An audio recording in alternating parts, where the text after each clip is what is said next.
Hello বন্ধুরা, কেমন আছো সবাই? আশা করছি সবাই খুব ভালো আছো। এতদিন আমি তোমাদের খাবারের ভিডিও দেখিয়েছি, কিন্তু আজকে যে বাড়িটা দেখছো টালির চাল দেওয়া, এই যে হ্যাঁ, এটাই হলো আমাদের বাড়ি যেটাতে আমরা থাকি।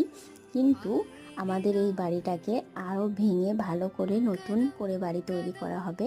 কারণ আমাদের এই বাড়িটাতে যেহেতু টালির চাল, এখানে বাঁদরের উৎপাত খুবই বেশি, সেই জন্য সব টালি ভেঙে দিয়ে যায়। আর যখনই বৃষ্টি পড়ে জল পুরো ঘরের মধ্যে ঢুকে পুরো ভেসে যায়, থাকার কোনো জায়গায় থাকে না। ওই জন্য আমরা এবারে ঠিক করেছি বাড়িটাকে এবার ঢালাই দিয়ে নেবো, যা হোক কষ্ট করে হলেও।